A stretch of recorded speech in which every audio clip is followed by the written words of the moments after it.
Hey, it's me. I'm back. Back with my shitty voice. How's it going? I did hear that GBO2 was coming to PC, and personally, I'm a little ambivalent towards it because I've already sunk too many hours on the console version. I have Stockholm Syndrome. You might be wondering, what the hell are you doing talking about this game again? Well, a couple of things have changed since then. Quite a bit of stuff I've missed, especially in the MS skills department. You see, I've spoken about how the basics work. You know, I have 2 previous videos, but there are some really important skills that new players on PC probably wouldn't know about, and seeing it the first time, it might seem overpowered or something might look a little fishy, like somebody's hacking, you know, if they've never encountered it before. So, let's get this disaster train going. So the first skill up, Forced Injector. It's a really important skill that most high-cost suits will have. Some lower-cost reds will also get it. What it does is that it enables you to cancel a boost into another boost, so you can continually chain boosts together. It's really helpful when you want to dodge or bait something out. Balancer, Balancer, Balancer. The de facto most important skill in this game. A skill that allows you to melee after a boost. Most suits will come with this automatically outside of most yellows. There are a couple yellows that do have it, and any suit that has space compatibility automatically gets it in space. This is what you're going to be using to start up most of your combos. Whoa, is that the maneuver armor? That skill that lets you tank a couple shots while boosting? You'll find this on reds and some very tanky yellows, but you can also find it on some blues because BB Studio hates yellow players. So they'll just boost up and punch you in the face when they feel like it, unless you have a line. Learn to aim. Shoot him. Please stun him. While using maneuver armor, though, you're not invincible. You can break it. Shotgun, a couple shots with a rocket launcher or beam rifle. You just takes a little bit of work. Just hit him. Just hit him. Hit him. Assault Booster, a new addition to the Reds toolkit, lets you boost up to higher places faster, and you don't get knocked down as easily. Charge your jump much faster than any other color. It was designed specifically to make sure that you bully tank and sniper players. Damage Controller. This one's dumb, just flat out. Thankfully, most suits that have it also don't have defensive options outside of it, so it's not that bad. What this one does, it's maneuver armor, except it's always on, but this one, easily countered by a shotgun.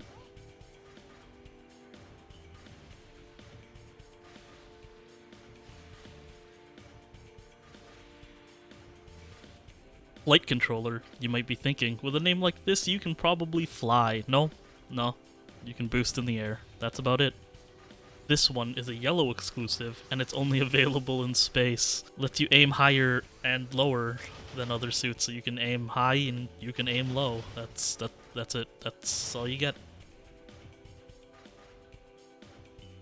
Explosive reactive armor. I mean, you don't get splashed by rockets. Wow, amazing. Only a couple of suits have it, and it's fine. It's okay. Why the fuck does the Slave Wraith have this instead of damage controller, or roll, or maneuver armor? God, the Slave Wraith is so bad. Wow, amazing. They gave some suits the ability to transform. And if the splash screen is to be believed, the Zeta won't be able to transform because this is a couple of patches behind that. Transforming is pretty good. You can roll on some suits, meaning you have a roll. You can Wave Rider crash into people, and some suits do have unique weapons in their transformable state. Pretty easy to knock down, though. Because they nerfed Flight. Flight was so overpowered that they nerfed anything that flies.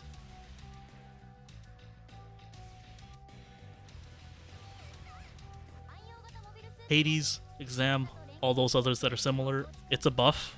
Typically attack and movement with a sacrifice to defense outside of the Red Riders, which is just movement. It'll automatically repair your legs and head, but when time is up, both will break. You can repair it though, so it's like whatever. You can actually use it to bait people out, so if you know they're going to melee you, you can just activate it and you're invincible because it's free iframes. Heavy attack, more like broken. It's a red exclusive, and you just charge your weapon and you deal like a bajillion damage. You can typically just insta-kill a yellow as soon as you see him with it. It does insane amounts of damage to blues as well, so it's just like, why not use it? Rickettsy's the worst offender of this, and it's a mess. Heavy stagger, or hard stagger, it's exactly what it sounds like. It's a longer lasting stagger. There are very few projectile weapons that have it, but when they do, there's no reason not to use it as soon as it's off reload. When a melee suit has it, it's pretty much a setup for insta-kills. Stealth, it's exactly what it sounds like. It makes you invisible on the radar up until a specific range. Though there is a skill called anti-stealth, which does exactly what it's named after. Jamming is similar to stealth, except it jams the radar. Likewise, there's an anti-jamming. There's a little bit more to stealth than that. There's smoke, which some mobile suits have that gives stealth and a defense bonus, and the prototype Starkjagen, which has a smoke grenade that does the same, but for the whole team.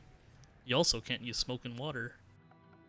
Speaking of water, a new addition, Underwater. With the new water was an addition of bonuses to aquatic suits. Along that came the new skill, Aquatic Mobile Shooting, which not every aquatic suit has. But when it does have it, it allows you to fire your primary weapon while boosting underwater. Suits that have water compatibility also move faster in water, while suits that don't move slower. Another important tool to some suits is Power Accelerator, which allows you to boost immediately after clashing with another suit. It's very good when dueling somebody, as you can just get the upper hand by repositioning while they're stuck in their recoil animation. While not a skill, some suits do have instant knockdown melees. Enter training mode, see if your suit's one of them, because it can really mess with combos when you don't realize that your suit's one of them. Some of the suits that have instant knockdown include the Dryson and the high-speed Dom.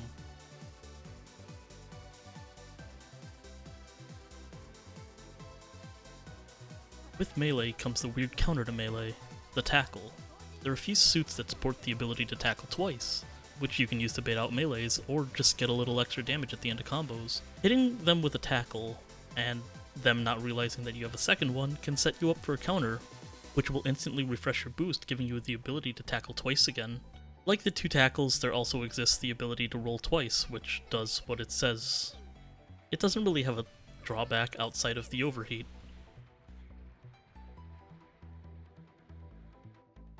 Overheating? No, overboosting. Overboost. Overboost is the ability to get a short window of unlimited boost after reaching maximum on your boost gauge. If you have a suit with a roll that has overboost, you can mash roll until your overboost runs out. When your overboost does run out, you'll heavy stagger. Even if you already fell over, you'll get up to heavy stagger again.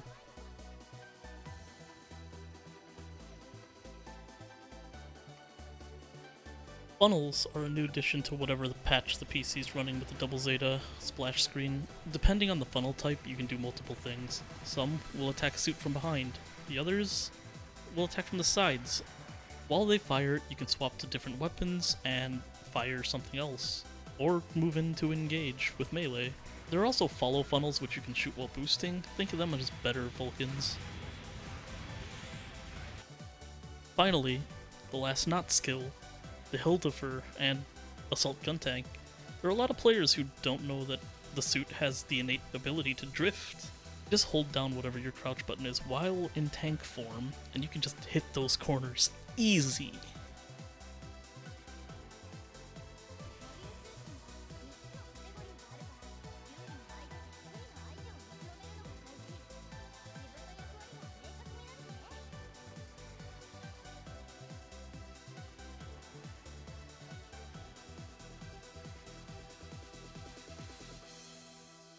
And that's it for all the skills that are interesting and kind of important to know. Bringing us to the new hanger stuff. You can now break your upgrade cap by spending DP and some mechanic stuff.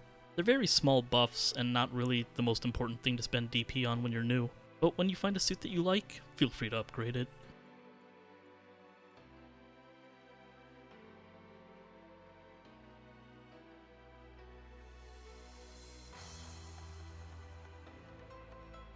When upgrading a suit in the hangar, you have a higher chance of receiving a bigger upgrade when you use a suit that you've used more times. So the more sorties, the higher the chance. While joining an active clan is preferable for the free tokens and DP when they complete missions, joining a clan that wants to do clan matches is so much better. Clan matches not only reward you with emblems, but also the clan exclusive mobile suit. They're not meta defining or anything, but they're solid enough.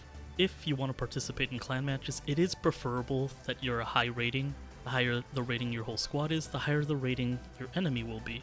Meaning, when you win, you get more points. So A+ should be a minimum and S- should be standard, but, you know, go with what you know. Ranked is not rated, likewise, rated is not ranked. Though ranked matches used to add and subtract rating way back in the day, but that was removed because it was bad. It was fucking awful.